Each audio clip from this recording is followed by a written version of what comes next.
lang namin yung video na to. Ayun, sana ma-appreciate. Sana kahit wala kami ngayon sa birthday mo, sana ma-enjoy mo na lang itong video. Bye-bye!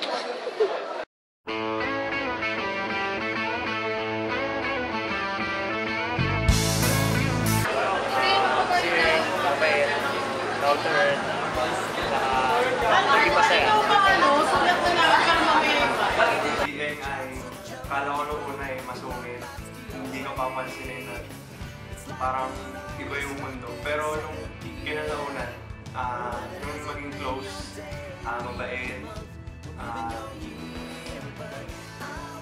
minsan papatawa din. Basta yung parang hindi ka magiging okay sa kanya. Nung una kasi kapag kumari naghihiwalay kayo magkakaibigan, hindi siya nagpapaalam. Pero nung tumagal, nagkulot kami ni The Diyos na bigla siya nagpaalam. Eh, parang history. Parang kasi medyo maliyahin.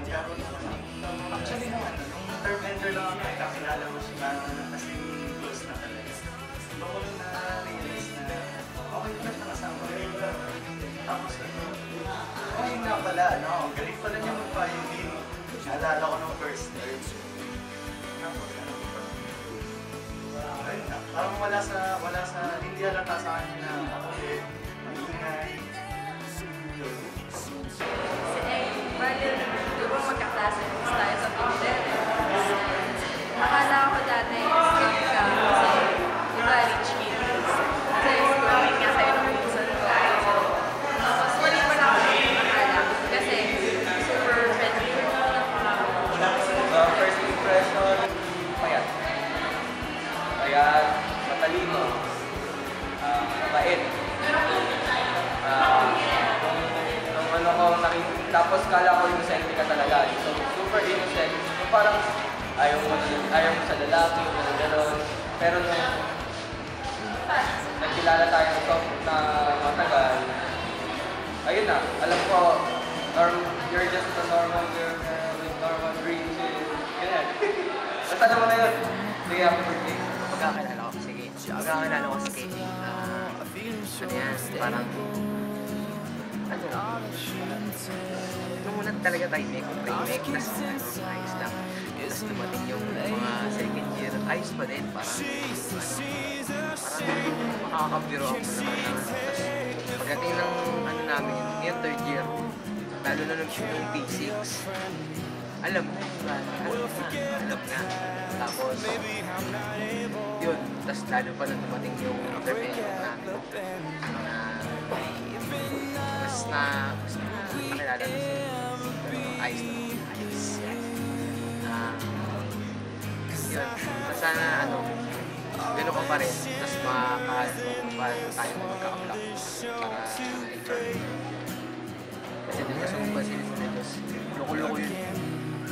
Si Egg nung una, pagpasok pa lang, talaga passion na tayo. Tapos yung mga quiz, talaga perfect niya. Tapos akala ko mabait siya. Hindi mabait talaga siya. Yun nga, mabait. Pero nung nakilala ko na siya, yung pala may pagkapasaway, sobra. Mura, nakala ko hindi mabait. Pero naman, si Egg, ayun, parang masaya kasama. Si Egg, akala ko seryoso siya dati. Mga first term sa kano-kano. Kahit pinipiro siya, humingiti lang siya, hindi naman siya nagre-react. Mga klase namin sa kano-kano. Tapos, parang kala ko sobrang nerdy type niya kasi halos di nga siya makomplihan ng assignment dun sa math, gano'n. Kahit mga klase namin plus sa kanya. Pero hindi pala, okay naman pala siya. Yun. Tapos, wala na akong isip eh. Yun, lagi lang ako nagtitripa nun. Dahil sa kanya, kala ko ang normal ang pagiging regular. Kasi ganito yan eh. Lagi sinasabi. Ganyan naman yan eh, regular kasi. Palipasa din, regular, ganun lang yan. Lagi kasalanan ng pagiging regular sa kanya. Ewan ko ba, basta ganun. Lakas ng tama niya. Eh, minsan nakakatakas yung magsayutayan kasi akala mo joke lang, minsan seryoso. Yun, ganun lang. Ayun, si Aang. Sino ba si Aang? Nung una ko siya nakita, sobrang parang, alam mo yun, maporma, gano'n. Tsaka, medyo halatang rich kid. Hindi ko alam bakit, pero nandun yung vibes na parang rich kid. So, tama naman ako, di ba? First, nalabas namin ng blockmates. Parang ang tahimik niya, yung tipong hindi gano'n kadaling i-approach. Kasi parang nakakatakot, parang ang taray. Pero, ewan ko ba? Pero swerte din ako na naging friend ko siya. Yun. Pagkakilala ko kay Aang kasi pag nagmahal, kaya niya ibigay lahat. Yung tipong kahit suwayin na niya lahat ng tao sa paligid niya, okay lang sa kanya, gano'n. Yun. Hindi ko alam Hindi ko alam paano kami naging close. Alam ko marami kami differences, pero swerte lang talaga. Kaya, Mami, thank you. Thank you sa lahat. Thank you sa masayang college life. Thank you sa pagpapatulog sa bahay nyo, sa ano pa ba? Pagiging galante. Yun. Tsaka lalo na yung pag may quizzes tayo sa surveying, gano'n. Basta, thank you sa lahat. Thank you sa lahat. Hindi, si Aang. Siya yung unang nakatabi ko nung first term.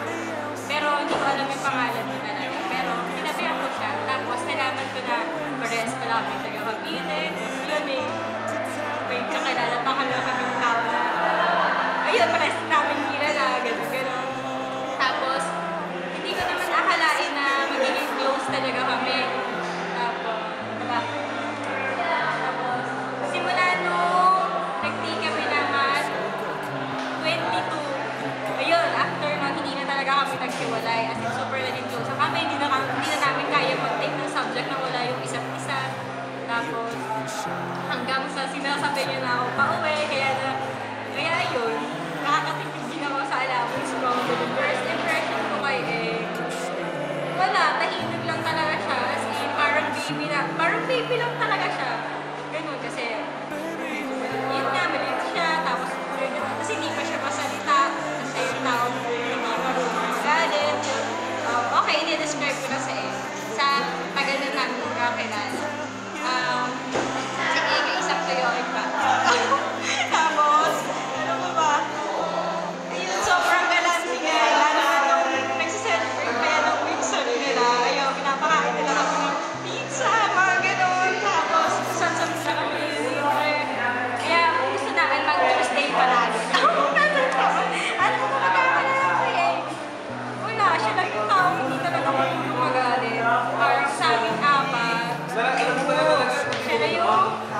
Siya na yung pinakamabait. As in super. Pero pag nagalit, pag nagalit naman siya, minsan may sasabi siya, hindi mo ina-expect na magagalit sa kanya. Ganun. Si Aang.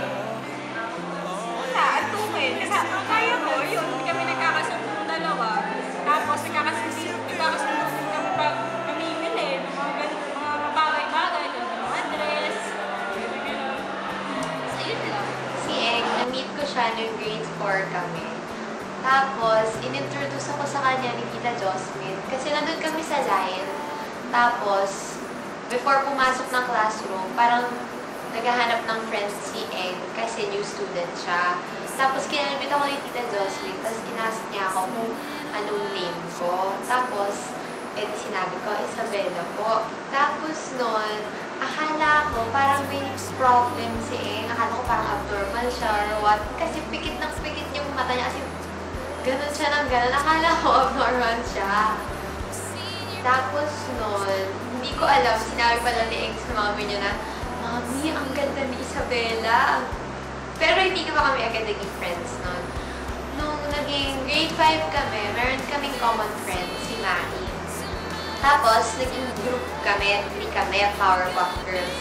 Tapos para kaming ewan kasi nangangarap kami maging witch one day.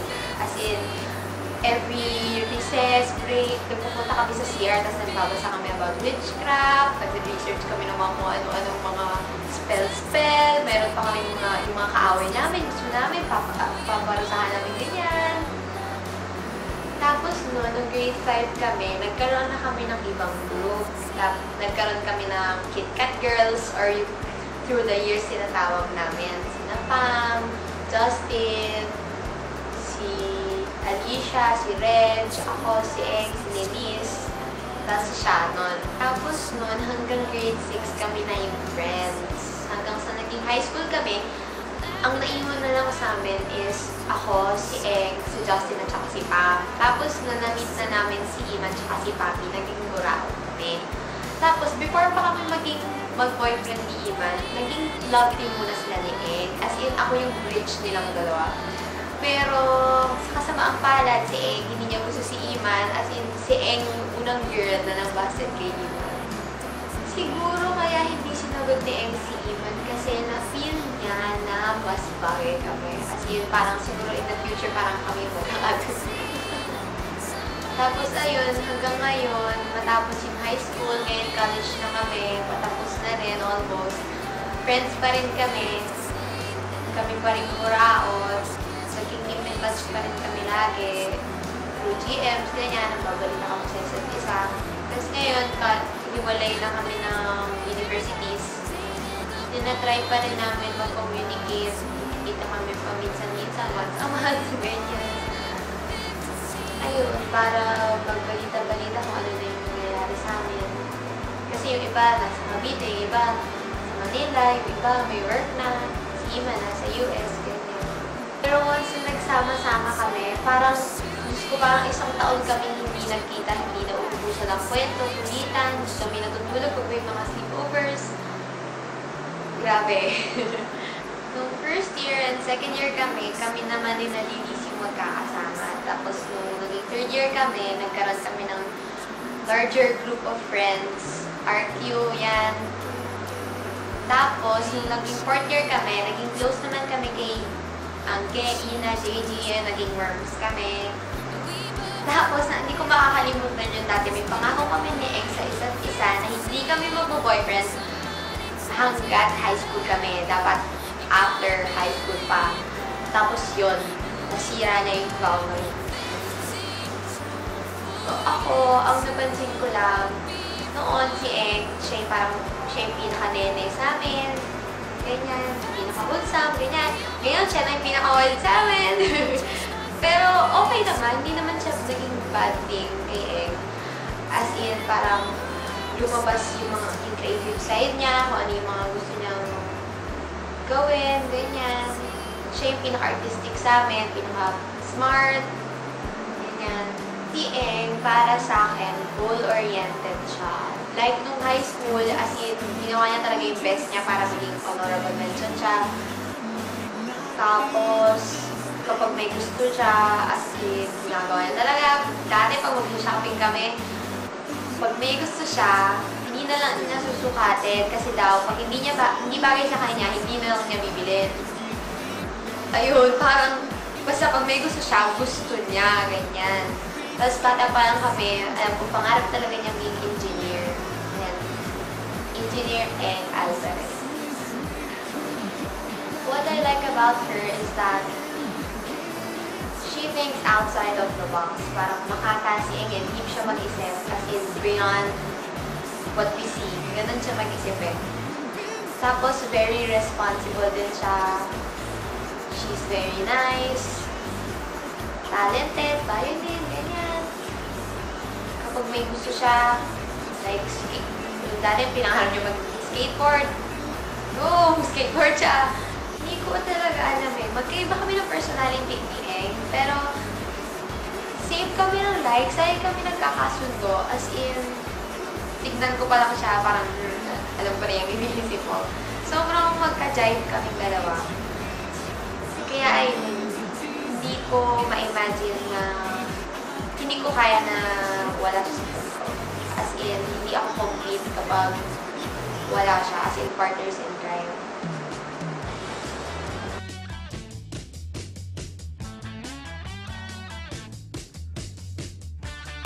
Ready?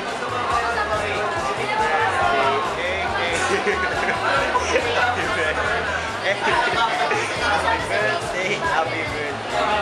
Happy birthday, Eng. Happy birthday, Eng. Eng, happy birthday. God bless you. Sana may inuman ulit sa Noveleta. Invite ulit ako. So, Eng, happy birthday. Happy 19th birthday. sana marami pang pag-asa para ano pa. Ano ba? Nice na. Happy birthday eh. Good luck sa studies, God bless. Sana makagraduate tayo ng on time. Wish you all the best. Ingat lagi. Yun lang. Happy birthday. Pasensya na wala kami sa birthday mo. Pero sana maging masaya ka pa rin dun sa day na yun. Babawi na lang kami magbalik namin. Umuwi? Best wishes sa'yo. Happy birthday. Sana may masaya yung birthday. More birthdays to come. Ingat ka palagi. 3. Happy birthday! You know? Happy birthday, Eng. Hi ate, yung tropa ni Vicky. Happy birthday! Maligayang kaarawan. Happy birthday! Bawal mo na short. Happy birthday, Eng. Happy birthday, eh. Libre mo ako. Happy birthday, eh.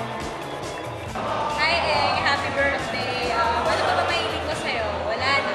Kasi nasa iyo na lahat. Naiyak ka lang. Ano ba? Ayun, magpataba ka naman kahit konti. Iwasan yung pagiging kayo eh. Ayun, nandito lang kami pag may problema ka. Pag gusto mo tapos, pag gusto mo shopping, gano'n, nandito lang kami kahit saan mo gusto pumunta. Ayun, I love you. Kung wala akong kasabay pa uwi, tapos wala rin akong blockmate. Ayun. Sige, bye-bye. Happy birthday ulit. Birthday, Mommy. Nandito lang kami lagi para sa'yo. One text away. Basta, kung anong problema mo, dito lang kami. Siyempre, kilala mo naman kung sino yung kami, di ba? Happy birthday ulit. Bye-bye. Happy birthday, Eng. Happy birthday. Happy birthday! Happy birthday, Eng. Happy birthday, Eng. Happy birthday, Eng! Happy birthday. Happy birthday, Eng. Happy birthday! Happy birthday. Happy birthday. Happy birthday, Eng! Happy birthday! Happy birthday, Eng. Happy 19th birthday, Eng! Birthday, Eng! Happy birthday, Eng! I miss you so much. Sana mag-sleepover tayo. Tayong dalawa lang. Lumabas tayo. Tayong dalawa lang. Ang dami na nating na-miss sa isa't isa. As in, can't wait to hear your kwentos, everything. Alam kong ang dami-dami nang mangyayari sa'yo. I miss you so much. I love you. Happy birthday! Happy birthday to you. Happy birthday to you. Happy birthday. Happy birthday. Happy birthday to you. Happy birthday, Tita Eng. Happy birthday, Eng!